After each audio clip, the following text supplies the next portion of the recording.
안녕하세요. 속풀이 짬뽕 알뜰 세트입니다. 순식간에 큰 인기를 모으는 연예인들이 있는데요. 순식간에 그 인기가 뚝 떨어지기도 합니다. 이번엔 완전 대세라는 이야기까지 들었었지만 순식간에 비호감이 되면서 이미지 떡락한 연예인들을 모아봤습니다. 그럼 한번 볼까요? 첫 번째는 노제이입니다. 노제이 본명은 노지혜인데요. 어렸을 때 친구들이 지혜야를 제야라고 부른 것에서 영감을 받아 예명으로 노제라고 지었다고 합니다. 노제는 댄서이자 안무가로서 믹스넛이라는 팀으로 여러가지 대회에도 출전하기도 하고 여러 댄스 아카데미에서 강사 활동도 하면서 아름아름 얼굴을 알렸는데 카이의 백업 댄서를 하면서 인기몰이를 시작하는데요. 아예 노제만 따로 편집한 팬메이드 영상이 400만 회 넘는 조회수를 자랑할 정도로 팬층이 점점 두터워집니다. 그러다가 스트릿 우먼 파이터에 출연하며 승승장구하기 시작하는데요. 그녀가 속한 팀인 웨이비는 8팀 중에 가장 빠른 탈락을 해서 8위를 했지만 스우파에서 가장 성공한 출연자로 손꼽힐 정도로 굉장히 많은 인기를 모읍니다. 60만이었던 인스타 팔로워는 순식간에 300만 명이 넘었고 여러 라디오 스케줄을 소화함은 물론 뉴퀴즈나 놀라운 토요일, 아는 형님 같은 예능에도 출연하고 발렌시아가나 겐조 퍼퓸 같은 명품 브랜드의 잡지 화보도 촬영하고 KBS 연예대상의 시상자로 출연하기도 하는 등 말 그대로 전성기를 맞이합니다. 광고 시장에서의 주가 역시도 폭등해 2021년 하반기에만 10개가 넘는 광고를 촬영하기도 했는데요. 저도 TV만 틀면 아기 고양이 노제이 아기 모공 비밀이라는 광고가 주구장창 나왔던 기억이 납니다. 그녀의 인기는 올해도 계속되어 캘빈 클라인이나 아이더 같은 광고를 촬영하고 식스센스나 구해줘 홈즈 같은 예능에도 출연하는데요. 그녀의 인스타그램 역시 굉장히 많은 브랜드들이 광고를 올리기도 했습니다. 그런데 7월 4일 노제이 광고계 갑질 의혹이라는 기사가 올라옵니다. 노제는 인스타 게시물 한 건당 3천에서 5천만 원 수준의 광고비를 받고 있는데 한 중소업체에서 노제에게 광고 게시물 업로드 요청을 했지만 계속 미뤘다는 내용이었는데요. 장문의 메시지로 수차례 호소한 뒤에야 약속한 날짜보다 수개월 지난 후에 게시물이 올라왔지만 그마저도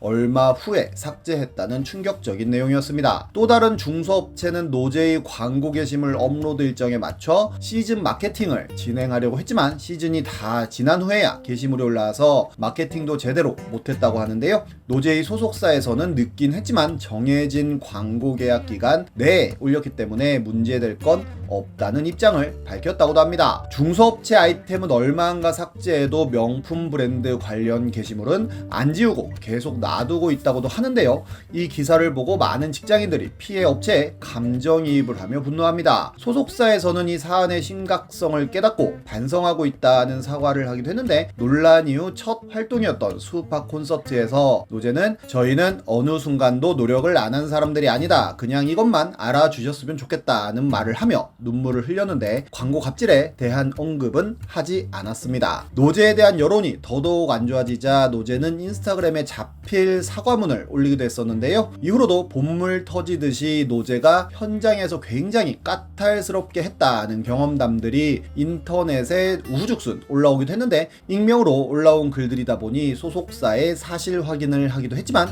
소속사에선 답변을 하지 않았다고도 합니다. 그런데 갑자기 노제는 댄스 위드 노제라는 이름으로 NFT 프로젝트를 런칭하기도 했었는데요. 그녀는 작년 11월 문명 특급에 출연해 헤이마마 댄스가 대박이 났지만 안무 저작권을 따로 등록하지 않아 한 푼도 받지 못했다는 이야기를 하기도 했었는데 안무 저작권자의 권리를 수호하겠다는 취지라고 밝힙니다. 안무의 저작권을 NFT 기술을 활용해 보호하겠다고 하는데요. 그렇게 노제의 셀카와 안무 영상을 PFP로 개당 55만원에 1만 개를 판매한다는 발표를 합니다. 그 사진과 안무를 활용해 누군가가 영리 활동을 하면 그 수익금을 구매자가 가져간다는 논리였는데요. 지금도 판매하고 있다고 하는데 잘 팔릴지는 모르겠네요. 다음은 최효종입니다. 최효종은 KBS 공채 22기 개그맨으로 초창기엔 남성인권보장위원회로 이름을 알리기 시작하는데요. 영화표는 내가 샀다, 팝콘 값은 니가 내라 라든지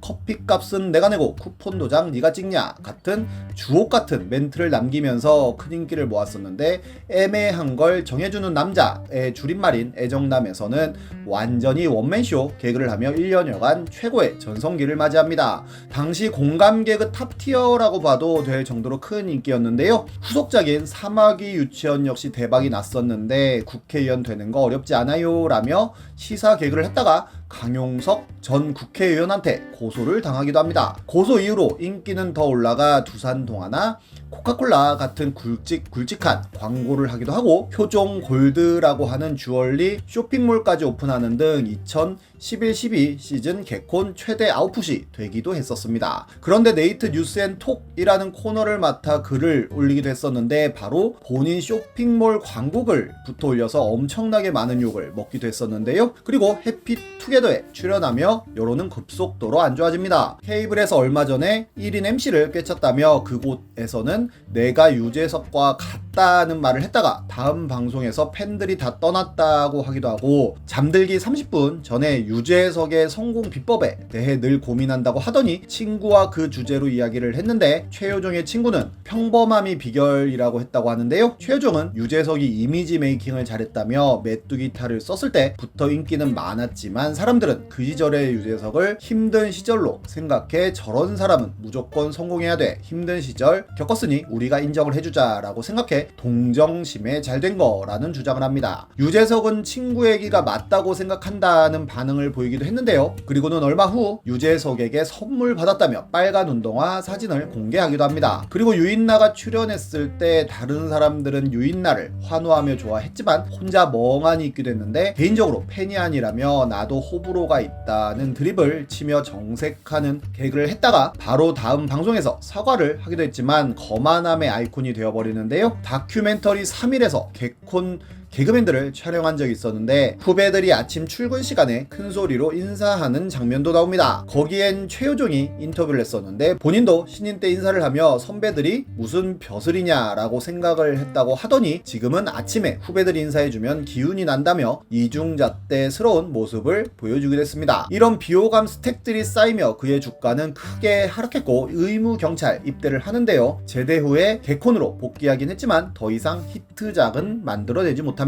스포츠 1교시 최효종이라는 채널을 만들어 토토 관련 영상을 올렸는데 2년 전부터 영상이 올라오고 있지 않으며 에어컨 필터 청소하는 사업을 시작해 페북 페이지도 만들었는데 2019년 이후로는 게시물이 올라오고 있지는 않습니다. 다음은 하준수입니다. 하준수는 2014년부터 코미디 빅리그에 출연하며 얼굴을 알렸지만 크게 유명세를 타지는 못했었는데요. 2021년 놀면 뭐하니 동거동락 편에 출연하면서 포텐이 터졌는데 사람들의 특징을 제대로 잡아내는 캐리커처를 보여주며 큰 웃음을 줍니다. 당사자가 보기엔 기분이 나쁜데 남들이 보기엔 굉장히 똑같은 느낌의 그림을 정말 잘 그려냈었는데요. 아예 하카소라는 유튜브 채널까지 만들어 큰 인기를 모으기 시작했는데, MSG 워너비 프로젝트 때는 아예 하준수가 그린 그림으로 앨범 재킷까지 제작하는 등 말 그대로 그림으로 승승장구합니다. 그리고 터키즈 온 더 블럭에 출연하며 동료 개그맨이자 웹툰 작가인 안가영과의 결혼 발표까지 하는데요. 네이트판에 글이 하나 올라오면서 모든 것이 달라집니다. 글쓴이는 2010년부터 하준수와 결혼 약속을 하고 동거까지 하고 있었는데, 사귀는 중에 하준수가 안가영과 바람을 폈다는 폭로를 한 건데요. 심지어 바람피는 기간 동안 안가연이 웹툰으로 글쓴이를 조롱하는 내용도 많이 그려 웹툰이 곧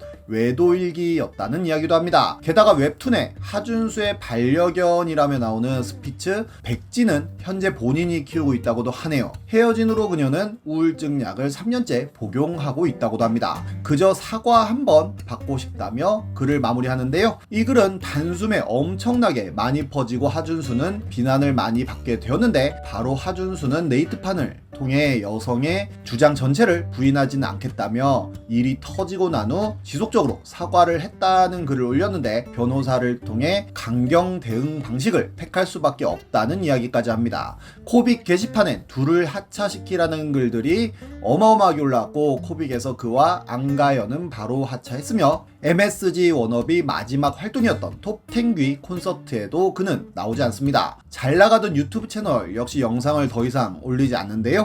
말 그대로 방송가와 인터넷에서 완벽히 증발해버립니다. 그렇게 잠잠하다가 명예훼손과 모욕죄로 네티즌 100여 명을 고소했다는 뉴스가 나왔는데요. 안가연은 SNL 시리즈에 작가진으로 합류했다는 소식이 퍼지기도 했는데 톱스타 뉴스라는 매체에서 이에 대해 문의하자 쿠팡에선 확실하게 대답해주지 않았다고 합니다. 말 그대로 순식간의 인기는 순식간에 없어질 수도 있는 것 같습니다. 지금까지 속풀이 짬뽕 알뜰 세트였습니다.